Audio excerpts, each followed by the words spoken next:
Hola a todas las personas que nos siguen en este canal, que nos ven. Vamos a darle continuación al libro de Zecharia Sitchin que estamos leyendo, titulado El final de los tiempos. La última vez veíamos cómo la destrucción no la destrucción, sino la desolación de Sumeria, porque solo afectó a las personas, no a las edificaciones. La desolación de Sumeria dejó prácticamente intacta la ciudad de Marduk, en Babilonia, en el norte. Y eso fue como un presagio, diríamos hoy, para él, para fortalecer la idea de que el tiempo de él había llegado para reinar sobre los Anunnakis aquí en la tierra y sobre los terrestres. En otras palabras, asumir el comando en jefe que tenía en Lil, transferírselo a Marduk. Él lo veía así y se apoyaba en ese efecto espacial que decíamos, en que la constelación del Cordero, que lo representaba a él, el sol aparecía en esa constelación. Entonces él interpretaba, sus seguidores también, que era el tiempo de él.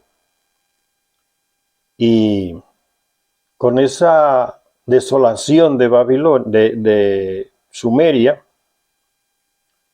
él como que tomó más impulso en esa idea de asumir el comando de aquí en la tierra, ¿no? Un comando que, como ya vimos antes, se le había despojado a su padre Enki y se le había entregado a su tío Enlil, medio hermano de Enki, por parte de la elección que hizo el rey de Anu, transfiriéndole el poder aquí en la tierra a Enlil y dejando a Enki con el poder, con el comando de lo que es África hoy, y encargarse de extraer todo el oro que había que enviar a Nibiru.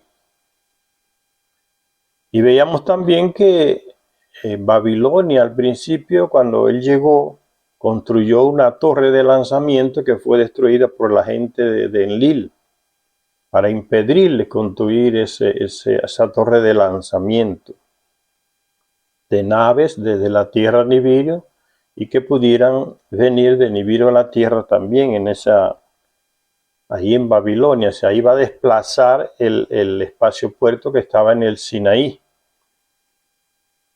Y sigue diciendo Zecharia Sitchin que Marduk imaginó el futuro. Y sin embargo la nueva torre de Babel, o sea, no pretendía ser como la primera, una torre de lanzamiento física, ¿no? Marduk reconocía que su supremacía no procedía tan solo de la conexión con un espacio físico, una torre de lanzamiento, por ejemplo, o un espacio puerto en el Sinaí que había sido destruido por la explosión nuclear de Ninurta, el ataque nuclear de Ninurta. Entonces ya Marduk no pone sus esperanzas de recuperar el poder en tener esas dos instalaciones que eran estratégicas, porque acababan de ser destruidas. Entonces dice que Marduk reconocía que su supremacía no procedía tan solo de la conexión con un espacio físico, sino de los signos del cielo, del tiempo celeste zodiacal, de la posición y los movimientos de los cuerpos celestes, los cacabu, o sea, estrellas, planetas del cielo, o sea, como las construcciones físicas habían sido destruidas, espacio puerto, torre de lanzamiento. Él coloca entonces sus esperanzas, ¿no?, en fortalecer su idea de que a él le corresponde el poder aquí en la tierra, en las señales celestes, ¿no? Como ya dije, que el sol sale en su constelación del Cordero y ya no en la constelación del Toro, que era la que representaba a Enlil. Dice, así Marduk imaginó el futuro Esagil, o sea, la construcción ahí en Babilonia que él tenía, su residencia, que era como una torre, ¿no? Como una especie de edificación en forma de pirámide o piramidal, no exactamente una pirámide, porque tenía 7 pisos. Ahí en Babilonia, ese era el centro, su residencia, se le llamaba el Esagil.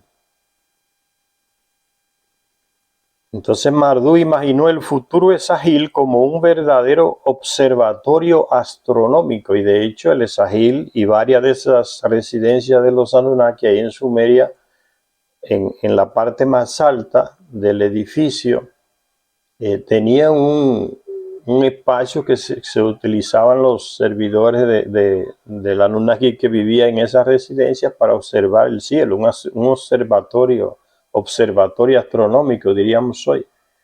Lo tenían instalado ahí y desde ahí observaban los signos. Igual hacían también la gente de Enlil, observaban los signos celestiales para justificar que no era la época zodiacal de Marduk, sino que la de Enlil continuaba. Entonces era una lucha, se puede decir a nivel de observaciones astronómicas, para justificar delante de los terrestres que los apoyaban a uno u otro bando, que era el tiempo de Marduk, el tiempo de Enlil. Entonces, Ningisida, el medio hermano de Marduk, pero que estaba enemistado con él, ayudaba a la gente de Enlil, y a través de todo el mundo, de todo el planeta, construyó, que era especialista en eso, construyó una serie de instalaciones, de observatorios astronómicos que todavía están en las ruinas. En América, muchos observatorios astronómicos en ruinas todavía, pero están ahí, en Asia, en Europa. A veces eran círculos de piedras y en el centro, y todo estaba dirigido hacia el espacio, a una constelación concreta. Entonces eso eran ellos que levantaban esos observatorios astronómicos para leer lo que a ellos les interesaba. Eso no le interesaba a los terrestres, eso le interesaba a ellos para justificar el control del poder aquí en el planeta. Entonces esos centros astronómicos que se ven con más detalle, las construcciones en América del Sur, en Perú y otros lugares, en México, no eran para el servicio de los terrestres, era para ellos mismos, los Anunnaki, y para la gente que les servía más cercano a ellos, los sumos sacerdotes que vivían en sus residencias, observar los cielos y justificar esa idea de que el sol estaba saliendo, sea en la constelación del Toro o en la constelación del Cordero. Entonces Marduk se apoyaba en esas cosas porque ya el espaciopuerto y la torre de lanzamiento había sido destruida. Entonces ya no eran lugares estratégicos más que él quería conquistar con ejércitos terrestres. Ya no iba a ser imposible. Entonces se centra más en estos símbolos celestiales. Así pues, Marduk imaginó el futuro Esagil como un verdadero observatorio astronómico que haría innecesario el Enignu, que era la residencia de Ninurta en Lagash, ahí en Sumeria, que haría innecesario ese edificio de Ninurta, esa residencia, porque ahí en Babilonia, que es cerca, ahí también está en Mesopotamia, Babilonia. Entonces, como él iba a asumir el poder, ya el observatorio que tenía Ninurta, que él era el heredero de Enlil en el poder aquí en la tierra, entonces ya él no iba a tener sentido, según lo que planteaba Marduk, porque la observación correcta debería de estar en el Esagil, la residencia de Marduk ahí en Babilonia. Entonces dice, haría innecesario el enigma de Ninurta y los distintos Stonehenge, que erigiera Thoth a través del planeta, ¿ve? Esas elevaciones circulares de piedra que hay en Inglaterra y en otros lugares de Europa, en Asia, en América. Eso lo hizo ese ningicida para mostrarle a los terrestres que era el tiempo, que no era el tiempo de Marduk, y ganarse la confianza y la amistad de los terrestres para que los apoyen en contra de Marduk. Dice, cuando por fin se construyó el Esagil, fue un sigurat levantado según unos planos detallados y precisos. ¿Quiénes hacían los planos? ¿No? El conocimiento arquitectónico de esas construcciones, que después de miles de años todavía muchas de ellas quedan los restos, ¿no? Las estructuras. ¿Quién tenía ese conocimiento? No era el terrestre, era el Anunnaki. Construyeron esas grandes ciudades en Mesopotamia y fueron ellos que elaboraron los planos. Con el tiempo, después de miles de años, ese conocimiento arquitectónico se le pasó a una casta de terrestres que eran los sacerdotes, los sumos sacerdotes, que eran los jefes de los servidores del Anunnaki en lo que se llama la residencia del Anunnaki, que los terrestres le llamaban de templos. Entonces ese conocimiento arquitectónico lo transmitieron los Anunnaki a los terrestres. Y tenía entonces, cuando un Anunnaki le pedía a un rey que él mismo había elegido que le construyera un edificio, una edificación mejor o nueva, los planos se los daba el Anunnaki al terrestre, al rey, y a veces tenía que ayudarle a interpretar el plano del edificio, porque el rey a veces no entendía muy bien la arquitectura de estas personas, le faltaban los conocimientos, entonces buscaba a otros Anunnaki que le ayudaran a descifrar y a simplificar el plano para levantarle la residencia o el templo a ese Anunnaki. Entonces esos planos, dice, el Sigurat el Esagil en Babilonia, residencia de Marduk, fue levantado según unos planos detallados y precisos. A esos planos de esas construcciones que elaboraban los Anunnaki, porque tenían el conocimiento y la tecnología, se le llama la arquitectura divina. ¿Por qué? Porque eran esos supuestos dioses que elaboraban esos planos y tenían esos conocimientos arquitectónicos, ¿no? Entonces esa es la arquitectura divina. Es la misma que construye las 3 grandes pirámides en Egipto y que después la arquitectura terrestre intentó imitar y no consiguió nunca, porque no tiene los mismos conocimientos arquitectónicos del Anunnaki. Por eso en Egipto ustedes ven las 3 grandes pirámides y al lado de ellas varias pirámides que se han ido derrubando con el tiempo, de faraones que intentaron imitar la arquitectura de los Anunnaki, no pudieron. Las 3 pirámides están ahí, con una construcción y una arquitectura que no ha podido ser imitada hasta el día de hoy. Y al lado ustedes ven varias pequeñas pirámides que construyeron algunos faraones para que fueran enterrados ahí, y que la arena se la ha ido llevando y el viento. Esa es la arquitectura terrestre en contraposición a la arquitectura divina, ¿no? Porque fueron estos señores llamados falsamente de dioses que tienen esa tecnología que es millones de años más avanzada que la nuestra. Y se la daban a algunos terrestres a cuentagotas, ¿no? Algunos conocimientos les daban. Dice, su altura del Sigurat del Esagil de Marduk, su altura, los espacios entre sus 7 niveles, tenía 7 pisos, y su orientación eran tales que su cúspide, o sea, la parte más alta, la cúspide, apuntaba directamente a la estrella Ilku. Ese nombre de esa estrella está en sumerio, Ilku. Fíjense cómo la arquitectura divina, ¿no? Que el terrestre no puede llegar a ese grado, ¿no? Ellos construían tomando como guía las constelaciones espaciales. El terrestre no tenía capacidad de hacer eso. Hacer una construcción que combinara con una constelación o con una estrella de tal constelación. El terrestre no podía hacer eso. Y estas construcciones sí, porque era la arquitectura de ellos, la arquitectura divina. Por eso dice que la cúspide del edificio de Marduk, la residencia o templo, apuntaba directamente a la estrella Ilku, la principal estrella de la constelación del Carnero, que es la constelación que representaba a Marduk.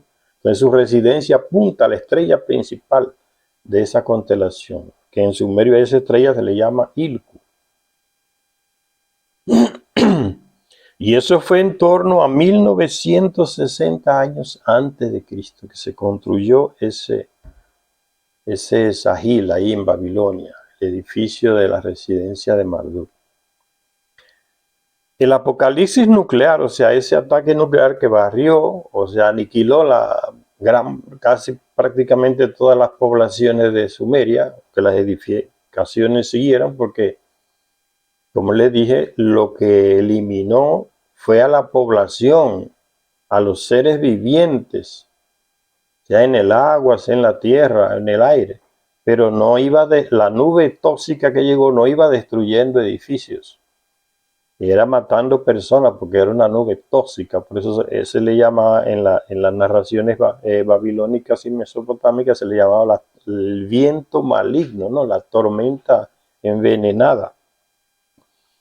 El apocalipsis nuclear y sus no pretendidas consecuencias trajeron un abrupto, o sea, repentino, fin al debate sobre la era zodiacal en la que se encontraban.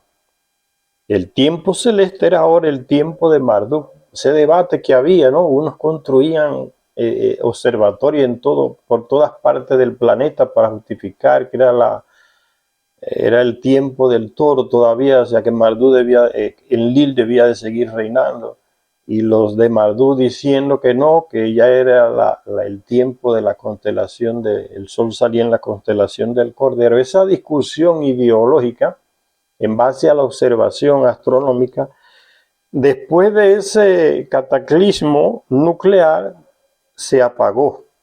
Y eso es lo que está queriendo decir. Dice, el apocalipsis nuclear y sus no pretendidas consecuencias, o sea, los que lanzaron las dos bombas nucleares, el ataque nuclear, Nergal y Ninurta, no previeron las consecuencias de ese ataque, de que el viento que viene del Mediterráneo iba a expandir esa nube tóxica hacia el este, hacia Mesopotamia, y iba a aniquilar a la civilización sumeria. Eso es lo que está queriendo decir.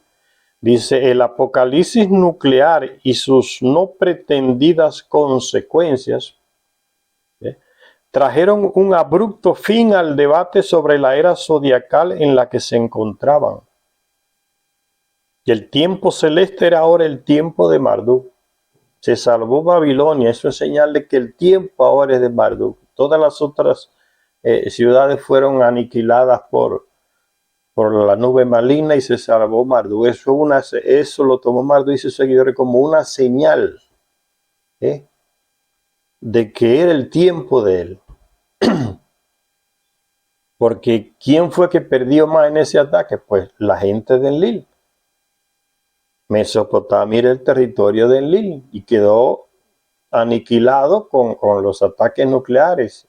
Y Babilonia, estando en Mesopotamia, sobrevivió. Entonces la gente de Marduk interpreta, eso es una señal de que es el tiempo de Marduk y no es el tiempo de Enlil.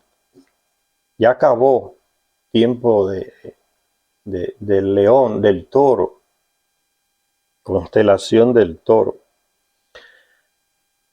Pero el planeta de los dioses, Nibiru, seguía orbitando y marcando el tiempo divino. Y la atención de Marduk se puso entonces O sea, a pesar de ese cataclismo ahí en Mesopotamia, pues el mundo sigue girando, el planeta Nibiru sigue haciendo su órbita normal, eso es lo que está queriendo decir. Pero el planeta de los dioses Nibiru seguía orbitando y marcando el tiempo divino. Y la atención de Marduk se puso entonces en esto, en esos aspectos, ¿no?, astronómicos. El planeta de su origen seguía haciendo su vuelta destinada, ¿no?, su órbita, y él se concentra en eso. Ya no hay estructura física, como les dije, para seguir apoyándose en que el espacio fuerte yo lo tengo que conquistar, en que la torre de lanzamiento la voy a tener yo. Ya eso fue destruido, ahora él se apoya en estas cosas astronómicas. La atención de Marduk se puso entonces en esto. Como queda claro en su texto profético, Marduk imaginaba ahora a unos sacerdotes astrónomos. De hecho, eso era lo que eran. Todos esos sumos sacerdotes eran las personas principales que le servían al Anunnaki en su residencia o templo, como le llamaban los terrestres. Ellos nombraban a esos personajes. Era como una casta, ¿no? De esa casta sacaban a los reyes. Con esa casta ellos, muchos Anunnakis, hombres y mujeres, se casaban y tenían descendientes. Y esos descendientes, de esos descendientes de esa casta terrestre con los Anunnakis, de ahí salían los reyes y otros sumos sacerdotes y sumos sacerdotisas también.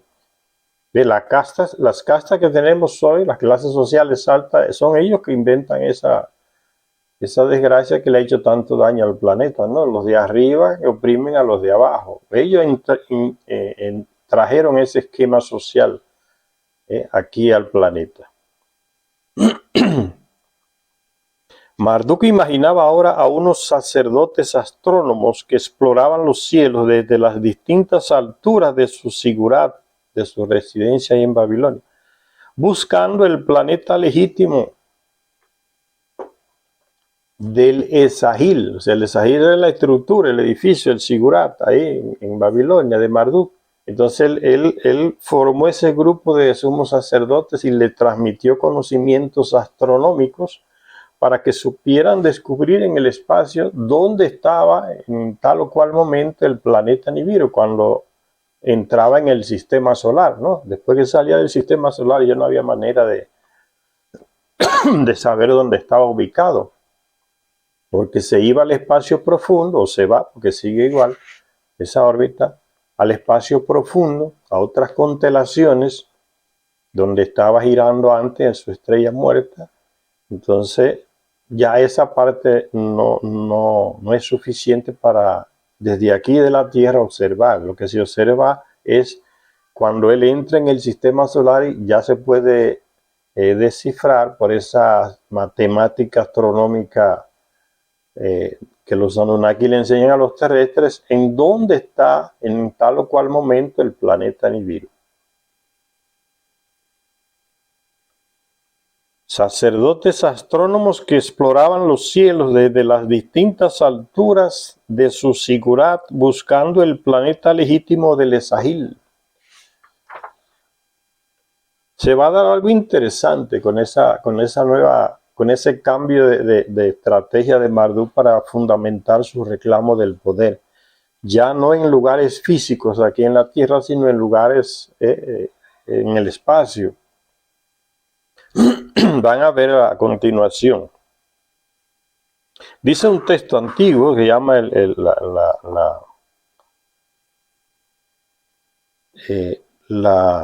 un relato que hace sobre Marduk. Dice: los entendidos en augurios llamados al servicio, los sacerdotes astrónomos, los entendidos en augurios llamados al servicio, para que le sirvieran a Marduk ahí en su residencia, el Esagil, en Babilonia, se levantarán en su mitad, a derecha e izquierda, en lados opuestos de diferentes lugares del Esagil. Eso es lo que está diciendo el edificio.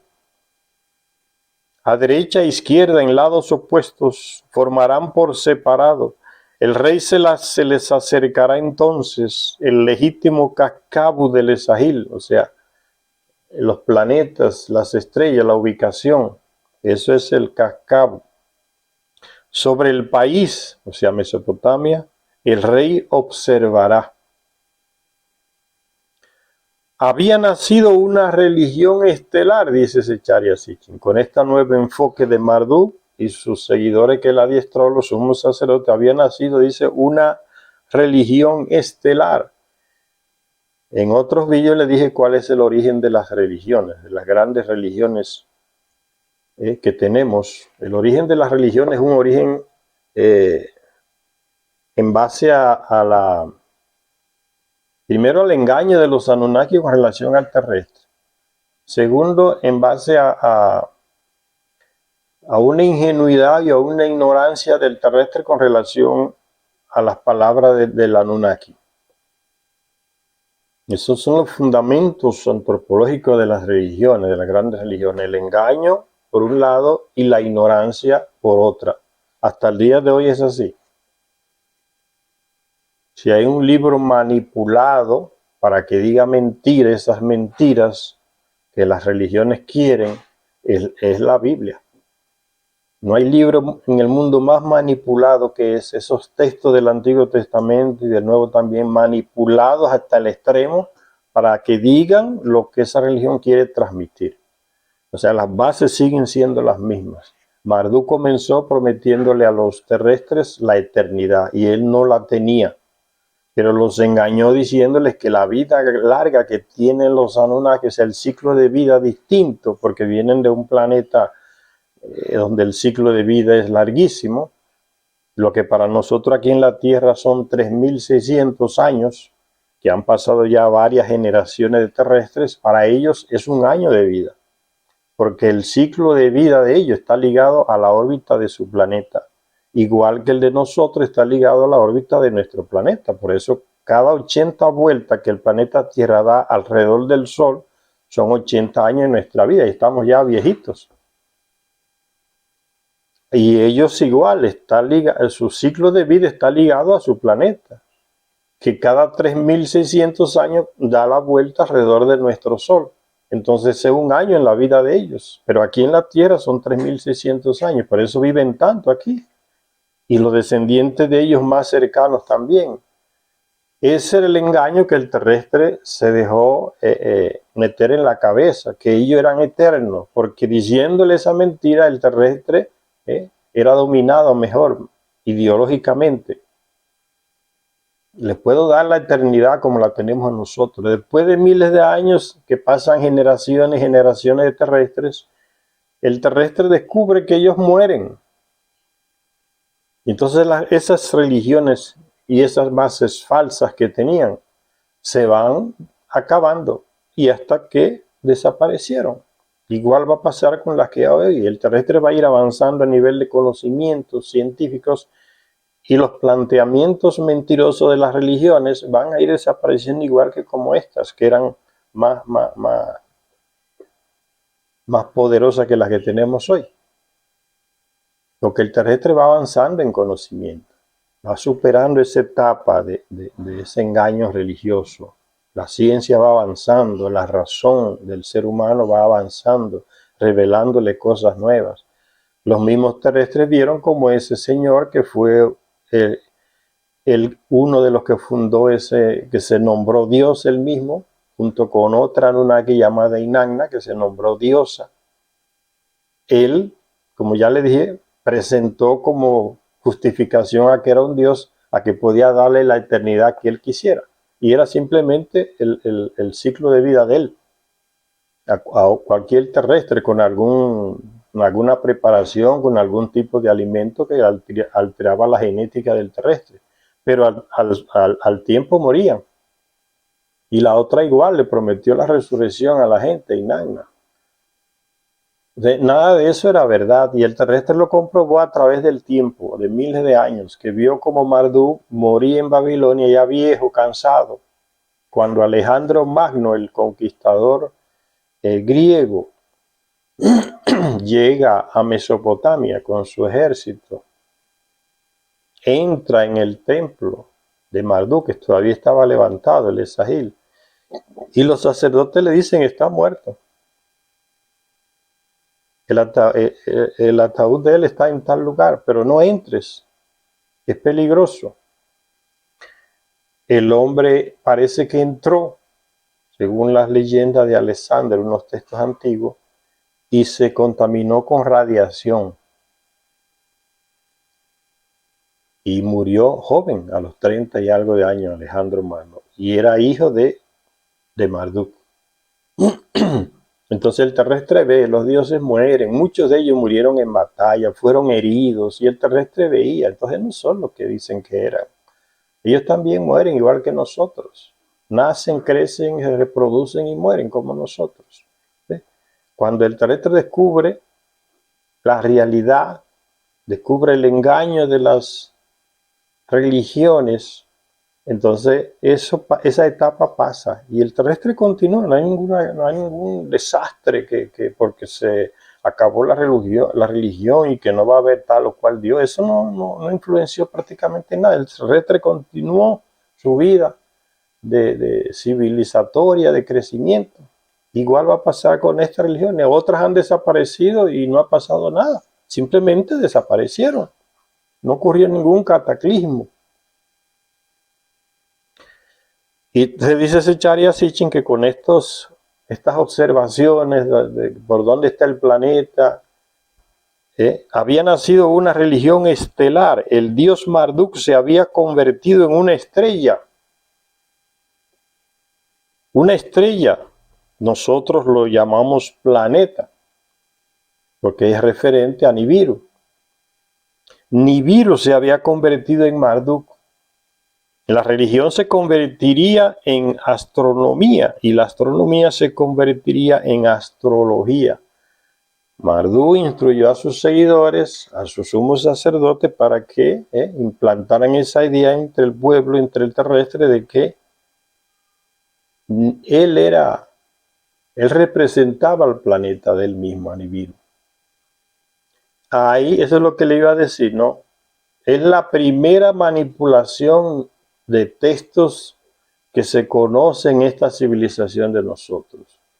Como expertos que eran los sumos sacerdotes de esa residencia de Enlil, de ese templo, Enlil no, de Marduk, ahí en Babilonia, tomaron esos textos de la creación del sistema solar, que ya lo leímos en el libro perdido de Enki, cómo se formó nuestro sistema solar. Esta gente le enseñaron eso a los terrestres, porque ellos vienen de allá y atraviesan todo nuestro sistema solar, conocen lo que hay en cada planeta y saben el origen, cómo se formó ese sistema solar. Ellos no, el Nibiru no formaba parte de este sistema solar, entró a nuestro sistema solar y fue capturado por nuestro Sol. Entonces ellos sabían, por los conocimientos científicos que tienen más avanzados que nosotros, cómo se formó nuestro sistema solar. Y le dictaron a algunos terrestres, sobre todo esos sumos sacerdotes en esa residencia de esos Anunnaki, le dictaron y estos terrestres anotaron en tablillas cómo fue el origen de nuestro sistema solar, cómo se formó. Y cómo entró ese planeta Nibiru a formar parte de este sistema solar. Ellos le dieron esos conocimientos al terrestre.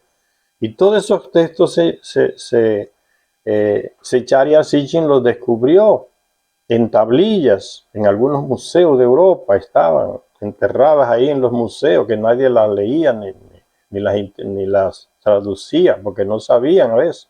Él es especialista en el idioma sumerio, en esas lenguas antiguas, en hebreo antiguo, se mató más de 30 años estudiando y traduciendo esas tablillas y descubrió esa historia, que había un texto que se llama el Enuma Elis en lenguaje acádico y que narraba la creación de nuestro sistema solar, cómo fue, cómo se formó.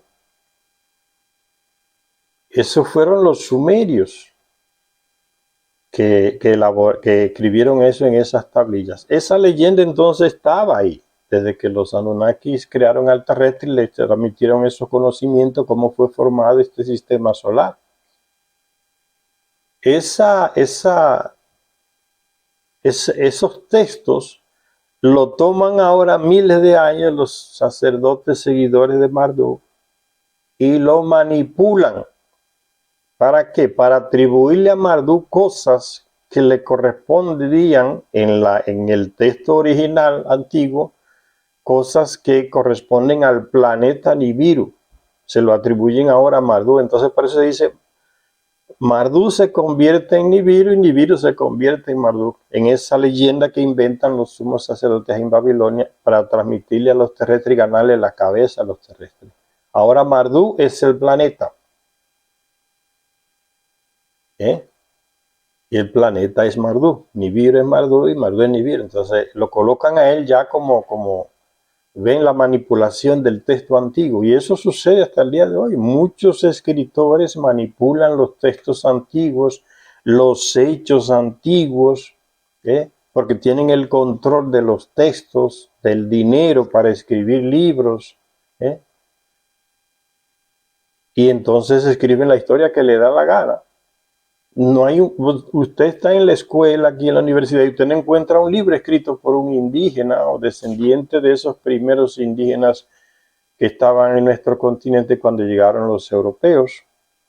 Los textos más antiguos que existen son normalmente los que fueron manipulados por los españoles o los portugueses para que digan lo que ellos querían. ¿Y quién hicieron eso? La misma gente que lo hicieron con el tiempo de Marduk, ahí en Babilonia. Los sumos sacerdotes, los sacerdotes católicos, fueron esos que vinieron y cogieron todos esos textos y se dedicaban a manipular y a quitar cosas y a decir cosas que no eran de la cultura de los indígenas. Y lo peor fue que comenzaron a destruir los textos indígenas para que las futuras generaciones de indígenas no supieran su historia, lo que había pasado antes de que estos señores europeos llegaron aquí. Pero aún así quedó mucho material que no pudieron destruir. Y por eso se va descubriendo la manipulación de muchos textos que escribieron los primeros escritores al servicio del rey de España o del rey de Portugal. Y eso hicieron en África, eso hicieron en Asia, el mismo esquema, manipulación de textos para que digan, para que las próximas generaciones no vean más allá de esos textos. Por eso esos libros de historia que estudiamos en nuestras escuelas, en las universidades, es puro disparate, pura manipulación, es la visión europea de la historia. No tiene nada que ver con la realidad de nuestras culturas. Dicen barbaridad, y todavía usted va a España o a Portugal, donde tienen esos textos antiguos de la colonia, y si, desde que ven que tú eres de por acá, no te dejan entrar, no te dejan tener acceso a todos los documentos que tienen que ver con lo que ellos hicieron aquí. Te dan acceso a algunos. Esa gente allá en España, en Portugal, tienen hasta cráneo de líderes de aquí, de los indígenas, que le cortaban las cabezas y se las llevaban allá. Las tienen allá. Y no dejan que el historiador latino, que tiene una mente más clara, más crítica, tenga acceso a esos textos para escribir algún libro. Hay todo un plano bien hecho para que no se tenga acceso a la historia verdadera. Y la gente sigue en esa ignorancia, porque mientras más ignorante la gente, más fácil se le controla. El que tiene el conocimiento controla al ignorante. Por eso es que se promueve el desastre en la educación pública, para que la gente del pueblo se desanime. No, yo voy a salir de la escuela, eso es muy duro, y se le mete en la cabeza, no, la matemática es muy dura, la química es muy dura, es muy complicada, el idioma mismo es complicado. Ya desde pequeño se le mete eso en la cabeza, y usted ve muchos estudiantes en todas partes de nuestros países que ya entran a la escuela con ese esquema, ¿no? Con esa barrera, ¿no? Y son precisamente las ciencias que hacen avanzar a los países. Eso se promueve en Europa, sí. Grandes químicos, grandes matemáticos, grandes Aquí en nuestros países promueven lo contrario, ¿no? Que es muy complicado y que eso no es. Entonces, es para que todo está preparado para que los países no avancen. Porque si no hay químicos, no hay geólogos que tengan grandes conocimientos, porque dicen que eso es muy complicado estudiar, no sé cuánto, y que matemática, y química, y física. Entonces, ellos allá crean químicos y físicos, crean tecnología, ¿yeah?, para explotar recursos nuestros aquí.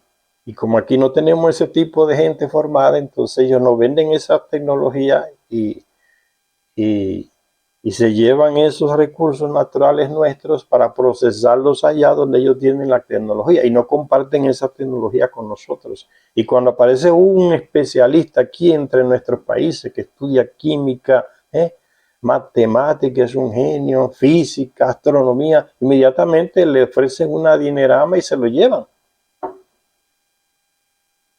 Sean para Estados Unidos, sea para Europa, se lo llevan. Es quitándole el cerebro a los países para que no avancen. Está todo planeado. Y los mismos gobiernos entreguistas colaboran, ¿no? Le pagan un sueldo de miseria para que cuando le ofrezcan uno en dólares o en euros, el tipo inmediatamente se muda con toda y familia. Se queda el país sin esa inteligencia. Es todo un plano, no es coincidencia. Bien, ya viene desde allá la manipulación de texto para decir una cosa que no tiene nada que ver con la realidad. Y para darle poder a una clase de gente, no solamente a Marduk, sino a la gente que estaba alrededor de Marduk, que lo seguía.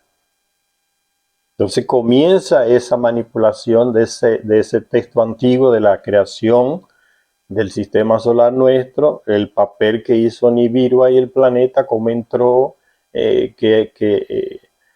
y las consecuencias de esa entrada, cómo fue creada la Tierra a partir de ese choque de satélites de Nibiru con aquel planeta que existía entre Marte y Júpiter, llamado Tiamat. Toda esa narración fue retomada por esos sumos sacerdotes, que eran los intelectuales de esa época, y manipulada a favor de Marduk. Y eso se le transmitía al terrestre como en ceremonias religiosas, año tras año. Se crearon las fiestas de Año Nuevo, ahí se celebraba todo ese proceso, y Marduk era Nibiru, y que él era el que creó, el Dios creador, el que creó hasta el ser humano. Toda esa mentira era celebrada ahí en Babilonia, en la ciudad de Marduk. Y el pueblo, como no lee, igual como está pasando hoy, usted le dice a la gente, lee, no lee. Prefieren ir a la iglesia y que el pastor le diga 2 o 3 disparates. No leen, compran Biblia y la tienen en la casa como un libro ahí, que creen que le da poder a algo, pero no leen, no hay manera de que tú le metas, pero no leen, no quieren leer. Eso es promovido por una estructura que hay para que el pueblo siga burro. No, y promueve, ¿no? En las mismas iglesias se le dice a la gente, no leas la Biblia que te vas a volver loco. Ven, con el miedo, las religiones promueven la ignorancia, porque así son controlados esa gran población. ¿No ve cómo le dicen? Son las ovejas. Una oveja no tiene cabeza propia. Una oveja va para donde la dirige el pastor. ¿Quiénes son los pastores? Ellos que controlan. Y la gente acepta eso tranquilo, ¿no? Ustedes son las ovejas. Cristo eres pastor, nosotros somos representantes de Cristo, nosotros somos los pastores, ustedes siguen siendo las ovejas. Es falso. Si ustedes quieren hablar con Dios, tiene que ser a través de nosotros, los pastores.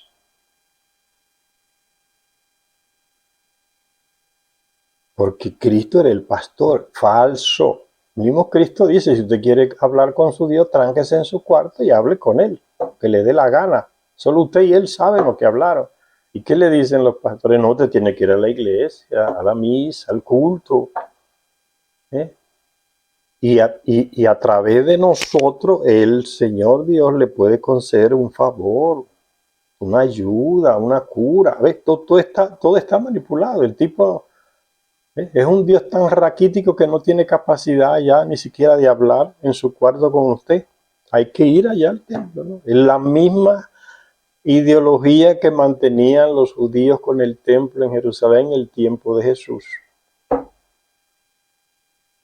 No, hay que ir al templo a dar la paloma, a dar la oveja, a dar el buey de regalo, para que Dios le cumpla alguna cosa. Si usted no da, no recibe, eso es lo que le dicen a la gente, ¿no? Y ahí va el pueblo, oveja, con cabeza de oveja, a darle cosas al padre, a los pastores, dinero, cartón de crédito, casa, dinero en cantidad, para que el tipo le pida al Señor a ver si le hace el favor. Nada de lo que Cristo dijo que no, tránquese usted en su cuarto. Deje de estar yéndose para el templo, eso es puro negocio. Por eso es que lo persiguieron, ese tipo no está echando abajo el negocio. Y eso no lo predican en las iglesias. Cristo, dicen que son cristianos, es falso, no siguen a Cristo. Es por el nombre para engañar a la gente. Iglesia cristiana, no sé qué, nada, no quieren, no hablan de Cristo. Odian a Cristo porque no da dinero, Cristo no da dinero. Entonces le predican 2 o 3 disparates ahí morales, pero nunca le dicen, bueno, pero Cristo dijo que se tranque en su cuarto y pronto, usted no tiene que ir a ningún templo. Cristo le mandó a alguien que le construyera templo. ¿A quién? No fundó ninguna iglesia. Todo está manipulado, señores. El que no lee se traga toda esa estupidez y se muere creyendo todas esas estupideces. Entonces, fíjate, de conformidad con la nueva religión estelar, la epopeya de la creación, o sea, el texto que escribieron, que los Anunnaki le dictaron a algunos sumos sacerdotes sumerios miles de años atrás y que les decía cómo fue creado nuestro sistema solar, se llama el Enuma Elis, en idioma acadiano, en la ciudad de Akkad, ahí en el sur de Babilonia. El Enuma Elis es ese relato escrito en tablillas, escritura cuneiforme, donde se narraba cómo fue la creación de nuestro sistema solar. Entonces se toma el Enuma Elis y se manipula donde debe de aparecer Nibiru, se coloca el nombre de Marduk. De conformidad con la nueva religión estelar, la epopeya de la creación, el Enuma Elis, se revisó en su versión babilónica con el fin de concederle a Marduk una dimensión celeste, convertirlo en un dios celeste, o sea, en un planeta, Nibiru.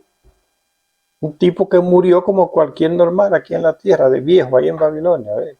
Cómo agarraron y eso mismo hicieron con Jesucristo. Un tipo que históricamente existió, pero Constantino y su gente lo agarran y los transforman y lo convierten en divino, en otro ser que no tiene nada que ver con el tipo que andaba hablando ahí en Galilea. Y ese tuvo que salir corriendo y esconderse, porque le iban a matar. Porque ya lo habían sustituido y creado otro Jesucristo. Entonces él tenía que desaparecer. Muchos textos dicen que le llaman apócrifo porque dicen más la verdad que lo que están hoy los evangelios. Lo dejaron fuera porque no les conviene que la gente sepa eso, lo que dicen esos textos. Hablan de Cristo de otra manera completamente diferente a la que hablan los 4 evangelios. El tipo tuvo que huir. Y algunos de los discípulos, Magdalena y otros, porque le iban a eliminar, porque no podían tener testigos ahí que contradijeran el nuevo Cristo que fue creado por Constantino y su gente. Y cuántos miles no fueron quemados, vivos, hombres, mujeres y niños quemados vivos, porque negaban esa manipulación de textos evangélicos que se hicieron. Y está la Inquisición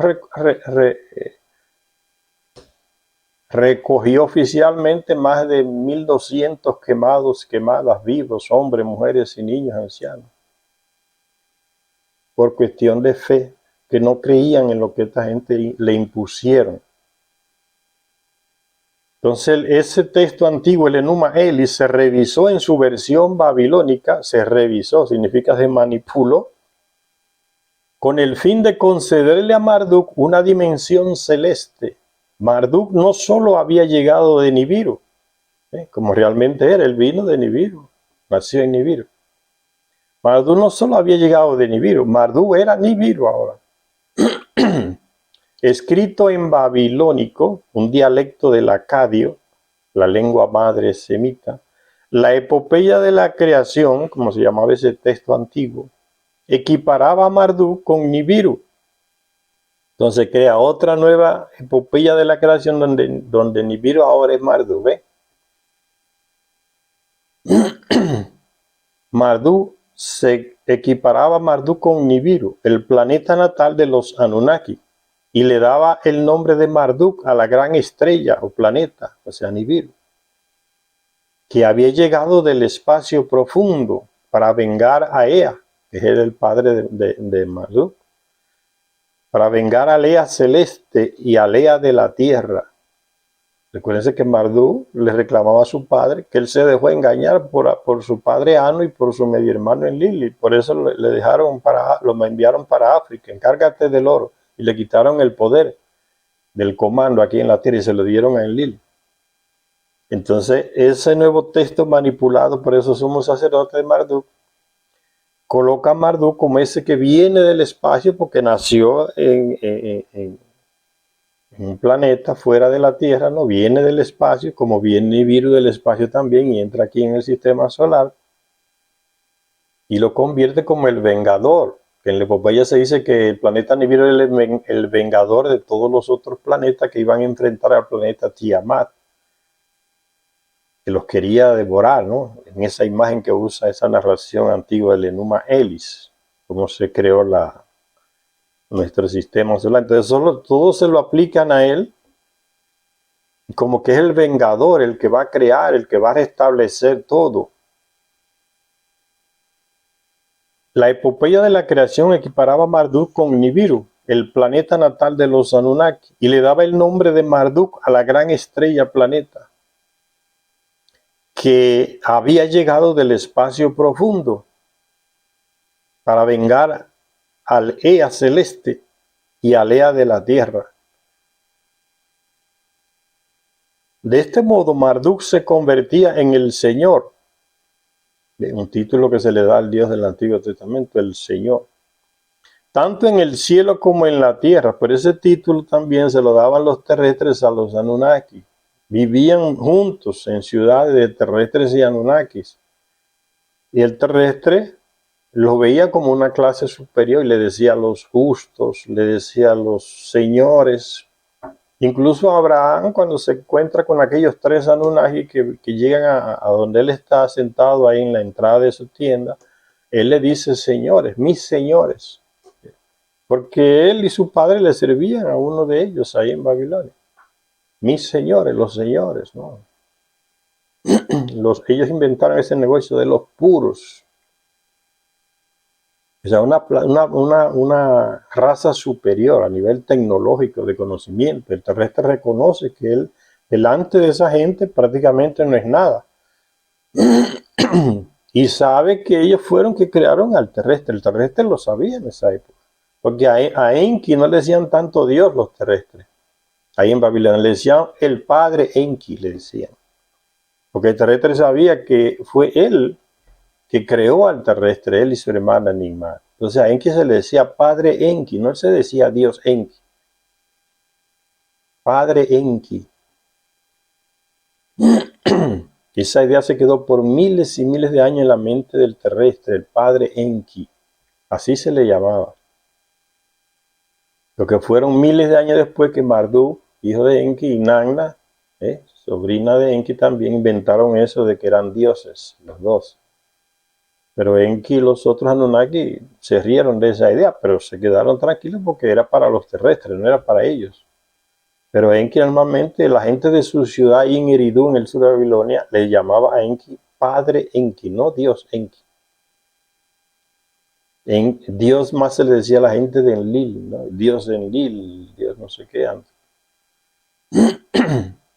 Entonces Marduk se convirtió en la gran estrella o planeta, o sea, Nibiru, que había llegado del espacio profundo para vengar al Ea celeste que sería Urano, Ea celeste, el planeta Urano, sería el planeta, le pusieron el nombre de Enki o Ea, para vengar a Ea, el planeta celeste, o a Ea, el de la tierra, que es Enki, el padre de Marduk, que fue despojado del poder por la gente de Enlil, ¿no? Para vengar esa ofrenda, esa afrenta.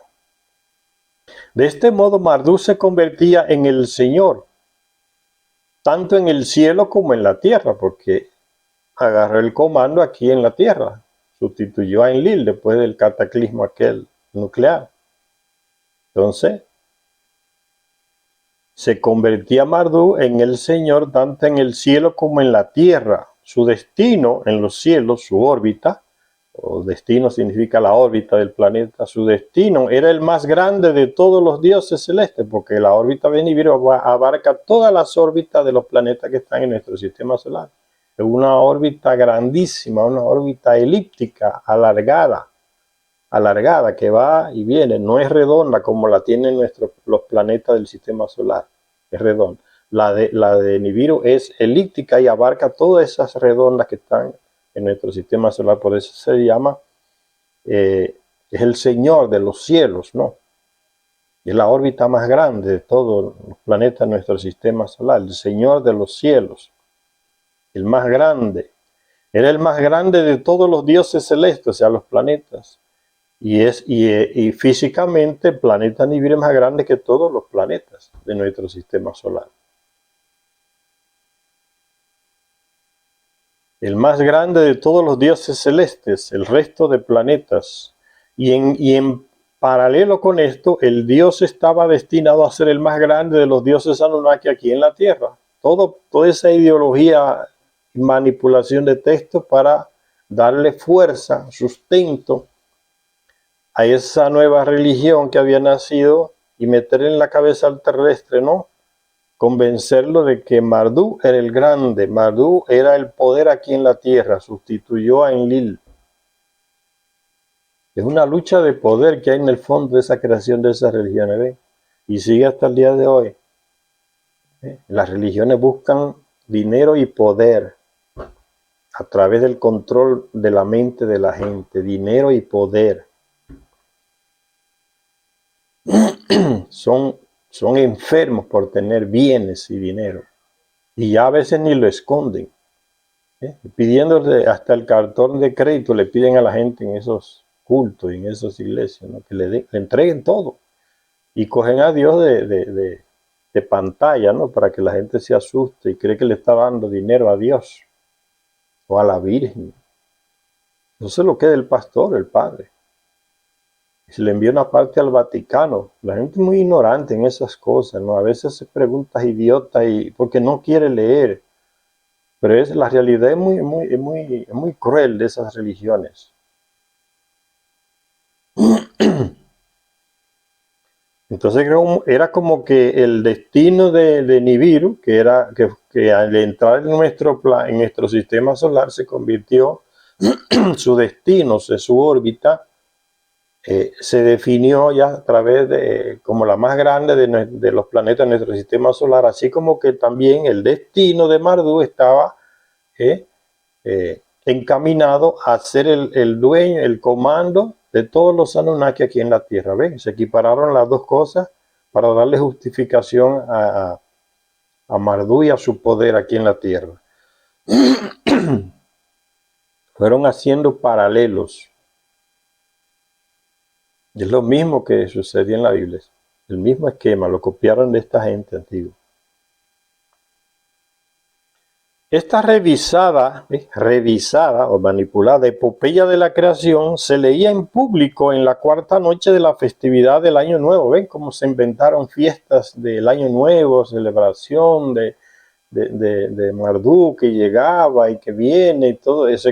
Ahí se fue creando una ceremonia, unas procesiones, se inventaron hasta un barco representando, porque la nave de Marduk, porque el terrestre, como no conoce la tecnología, le pone el nombre que él más le parece a esas naves de esa gente, el barco.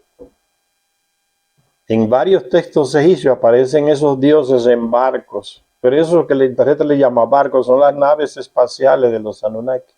Igualito pasa, hay una tribu en África, para que vean cómo el lenguaje terrestre a veces confunde lo que uno está leyendo. Hay una tribu en África que se llama los Dogón.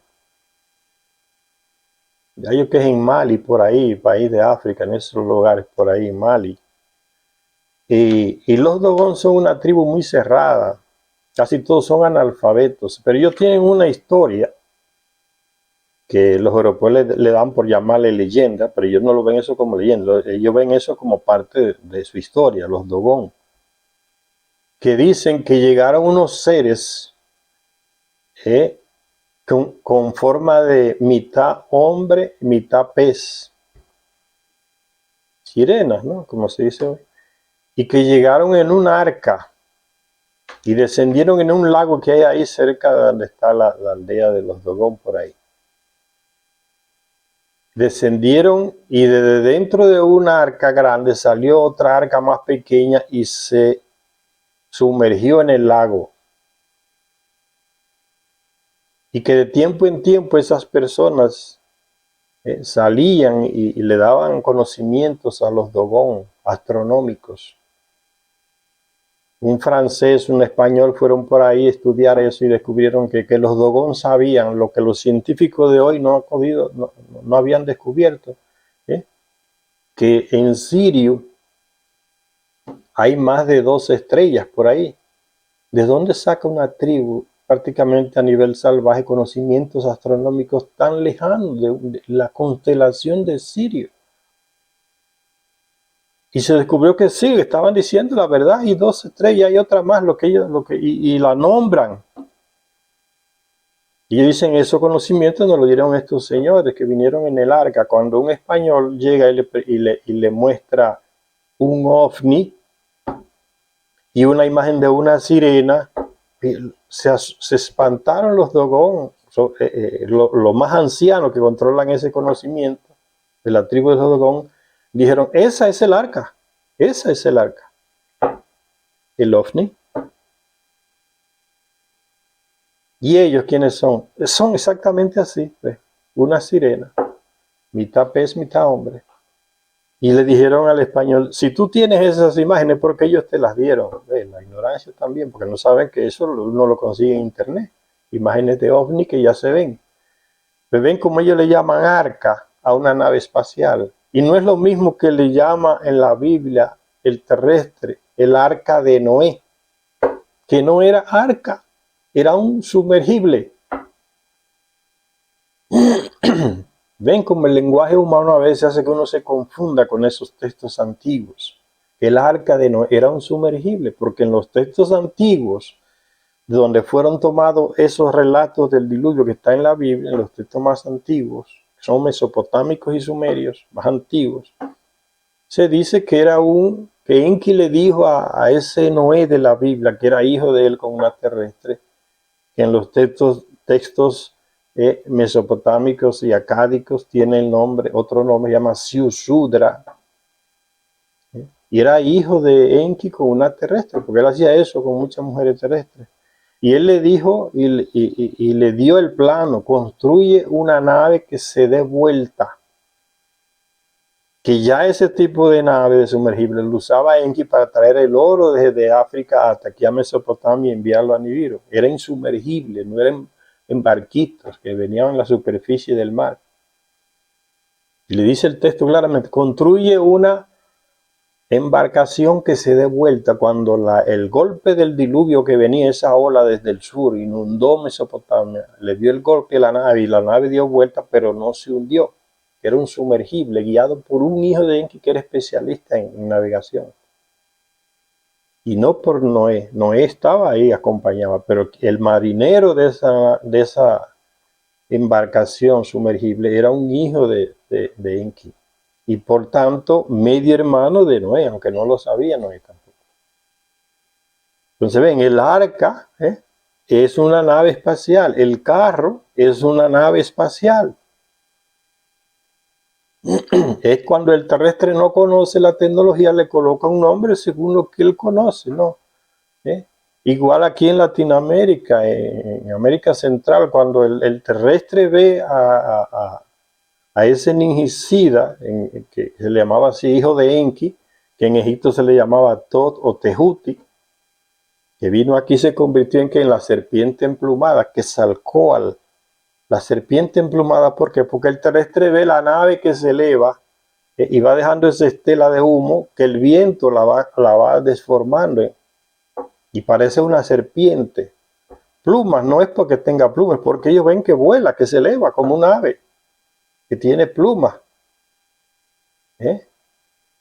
La serpiente emplumada, porque es ese rabo de nube alargado que va deformándose como una serpiente.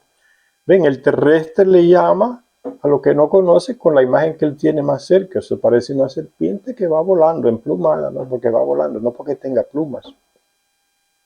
Es interesante conocer todas estas cosas para uno entender estos textos antiguos. Y mientras más avanza el terrestre en conocimiento, en tecnología, más fácil se van entendiendo estos textos antiquísimos, porque estos textos hablan de una raza que tiene una tecnología que millones y millones de años más avanzada que nosotros. Entonces, a medida que avanzamos en conocimiento, nos acercamos un poco a esa tecnología de ellos, que ya fue usada hasta para crearnos a nosotros. Entonces, con la historia de la creación de nuestro sistema solar, atribuida a Marduk, manipulada por los sumos sacerdotes en Babilonia, se crea eso, como se dice en una religión estelar, que Marduk es el centro, el que crea todo, el que hace todo, el más grande, ¿no? Esta revisada epopeya de la creación se leía en público en la cuarta noche de la festividad del Año Nuevo. Entonces, le dije que todo ese negocio de ceremonias y rezos y culto, eso lo inventa el terrestre, los que dirigen la religión para darle más peso a su ideología, ¿no? El culto, la misa, la lectura, no sé qué, el cuerpo de Cristo, la sangre de Cristo, el altar que representa el cuerpo, todo eso lo inventa el terrestre para darle justificativa a una ideología que él mismo creó.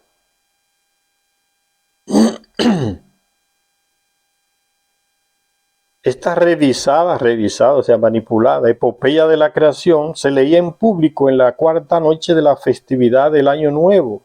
Le acreditaba a Marduk la victoria sobre el monstruo, entre comillas, el monstruo Tiamat, que Tiamat fue el planeta que Nibiru destruyó con su satélite cuando le impactó, porque al entrar Nibiru en el sistema solar atraído por Urano, siguió siendo atraído por Neptuno, después por Saturno, después por Júpiter, que le da un empujón más grande y lo coloca en la órbita que era de Tiamat, que giraba entre Marte y Júpiter. Al entrar Nibiru, tan grande, con unos satélites enormes, en la misma órbita de Tiamat, en el sentido contrario, porque Nibiru, los planetas de nuestro sistema solar giran en sentido contrario al reloj. Nibiru viene girando contrario en el mismo sentido del reloj. Entonces hay un choque de Tiamat que viene y Nibiru que viene en el sentido contrario. Y quien impacta a Tiamat son los satélites de Nibiru, que llegan primero y chocan destruyen a Tiamat. Porque bien, por eso y una parte de ese planeta se convierte en el cinturón de asteroides. ¿Y cómo gira el cinturón de asteroides? En el mismo sentido del horario. Porque esa era la órbita de Nibiru, se lo iba a llevar y lo dejó girando el Sol en el sentido de la misma órbita que él tiene, en el sentido de las agujas del reloj. Todo tiene lógica. Eso no lo pueden explicar los científicos incrédulos de hoy, porque tiene la mente tapada, pero todo está clarísimo en estos textos antiguos, porque no fueron textos creados por el terrestre. Fueron textos que se le dieron al terrestre, esta raza de gente que ya viene de otro planeta acá y conoce el sistema solar perfectamente. Y dejó todo eso está escrito. Esta revisada epopeya de la creación se leía en público en la cuarta noche de la festividad del Año Nuevo. Todo eso lo creó la cabeza del sumo sacerdote y su gente. Festividad, celebraciones, procesiones, altares, lugares santos, lugares sagrados, lugares puros, toda esa parafernalia, ¿no? Cultos, ritos, cosas que hay que hacer, ropas especiales que tiene que tener tal o cual cuando está celebrando, haciendo. Entonces eso lo inventó el terrestre para darle sustento a la ideología que hay detrás de todo eso. Ve, aquí se habla ya de procesión y hasta el día de hoy se celebra en Babilonia ese tipo de procesión que viene ya de esa época de Marduk. Festividad del Año Nuevo. Le acreditaba a Marduk la victoria sobre el monstruo, que es simplemente el planeta Tiamat, le llama de monstruo. Tiamat, que era en la batalla celeste, la creación de la tierra, se le atribuye también a Marduk.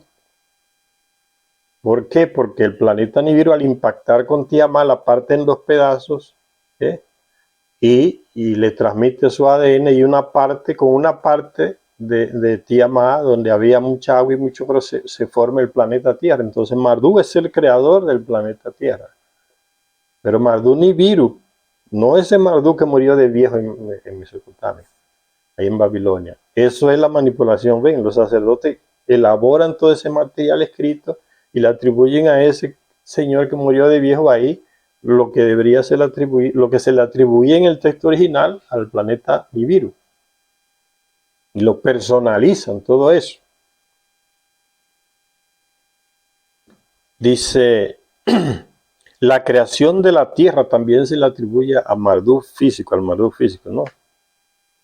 Todas las hazañas que se le atribuían al planeta Nibiru en la versión sumeria original, como parte de una sofisticada cosmogonía científica, la nueva versión le atribuía a Marduk incluso la hábil forja del hombre. Marduk no tuvo nada que ver con creación del hombre. El hombre lo creó Enki, el padre de Marduk, con su media hermana Nigmak.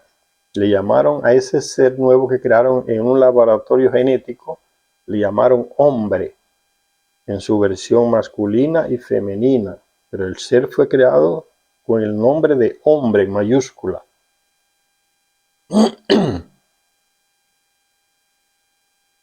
Y cuando crearon a ese ser, que fue una mezcla del ADN Anunnaki con la mezcla de un ser que ya existía aquí en la Tierra y que sigue evoluyendo hasta el día de hoy, y ellos mismos dicen que parecía con ellos, pero tenía mucho pelo, porque es propio del planeta para defender que la naturaleza a lo que es propio del planeta le da su capacidad de defensa. Ese ser que todavía existe,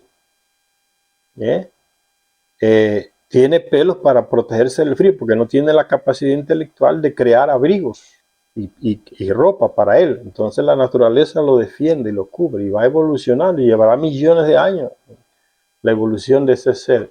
Ellos le dan un avance a esa evolución, un empujón, y cogen el ADN de ese tipo, de ese ser aquí terrestre, y lo mezclan con uno de ellos, y en proceso de experimentos, de errores, de fallos, van poco a poco hasta que consiguen un ser que entiende las órdenes que ellos le dan y tiene las características físicas, las manos, le sirven para agarrar el pico y la pala, porque lo crearon para sacar el oro en África. Necesitaban ayuda para que trabajara para ellos, por eso fue creado ese ser, y le pusieron hombre a ese ser, que fueron creados hombre y mujer, masculino y femenino, pero hombre con mayúscula es el nombre que ellos le dieron a ese ser, hombre con mayúscula. La festividad del Año Nuevo, el acontecimiento religioso más importante del año, ahí en Mesopotamia, comenzaba el primer día del mes de Nisan. Fíjense que todo esto que está narrando aquí es el Sharia Sitchin. Se realiza en Mesopotamia, señores. Asia existía, América existía, y había personas ya viviendo, hay razas creadas por ellos mismos. Pero todo esto aquí se refiere a lo que ellos hicieron en Mesopotamia. Hay que tener ese contexto claro. Secharia Sitchin no, todas las tablillas que encontré en esos museos de Europa venían de Mesopotamia, esas tablillas, no de aquí de América. Entonces por eso es que se habla todo, como que el centro de todo era allá en Mesopotamia, pero aquí en los Andes, en Lil y Ninurta tenían un centro, ¿eh?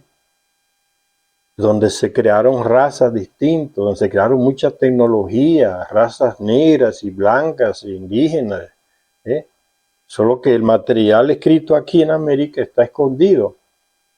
Y Secharia Sitchin no lo descubrió como descubrió estas tablillas que se las llevaron los europeos en su museo y la tienen. Entonces hay que tener esto claro, que estos libros hablan de esa cultura ahí en Mesopotamia que desarrollaron los Anunnaki, no de las otras que ya existían, que fueron también creaciones de ellos.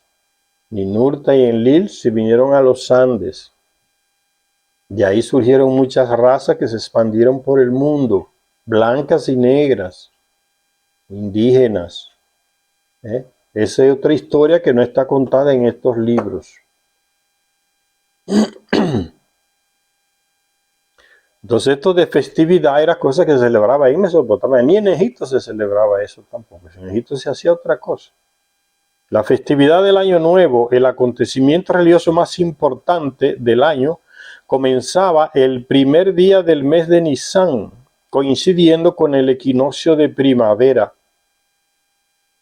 Entonces a Marduk se le atribuyó hasta la creación del hombre, que era mentira, porque quien creó a ese hombre con mayúscula fue Enki, con su ingeniería genética y su media hermana Ninmak. Ahí en África lo crearon. Entonces, en esa manipulación de textos antiguos se le atribuye a Marduk, el hombre aquí en la tierra, hasta la creación del terrestre. Es todo una base falsa. Se le atribuyó la forja del hombre, también el diseño del calendario y la elección de Babilonia para que fuera el ombligo de la tierra. El calendario lo inventó Enki, días, semanas, horas, estaciones. No lo inventó Enki, no Marduk. Para que Babilonia fuera el ombligo de la tierra. ¿Qué significa? En Babilonia, en Mesopotamia, existía el ombligo de la tierra, que era la ciudad de Nippur, donde vivía Enlil, porque era el comandante en jefe de ellos aquí en la tierra. El ombligo fuera porque era el centro de control de la misión espacial que ellos tenían aquí. Como en Estados Unidos hay varios lugares donde se lanzan naves al espacio. Ahí en Miami está el centro Kennedy, centro espacial, donde se lanzan las naves, pero el centro de control de esas naves no está ahí, está en Houston. Entonces a ese centro de control se le puede llamar el ombligo de la Tierra. Pues es lo mismo que decía el terrestre a este lugar donde los Anunnaki tenían sus aparatos más sofisticados para controlar todo lo que era su misión, la comunicación con Nibiru, de aquí hacia allá, la comunicación con las naves, el lanzamiento de las naves, las coordenadas, todo eso se controlaba desde Nippur. Por eso era como el centro espacial, y se le decía en lenguaje terrestre el ombligo de la Tierra. ¿Entendían? ¿Entienden la imagen? Entonces, en esa nueva manipulación se coloca a Babilonia como el ombligo de la tierra, porque ahí iba a estar el centro del comando, que lo iba a tener Marduk y no Enlil. Entonces, Babilonia se convertía en el nuevo ombligo de la tierra, ¿entienden? El centro del comando, ombligo de la tierra. Vamos a dar una parada por aquí y después continuamos dándole lectura a este libro de Secharia Sitchin, que ya falleció en el 2010. Y que se llama El final de los tiempos. Gracias a todas y a todos los que nos ven en este canal. Hasta la próxima lectura.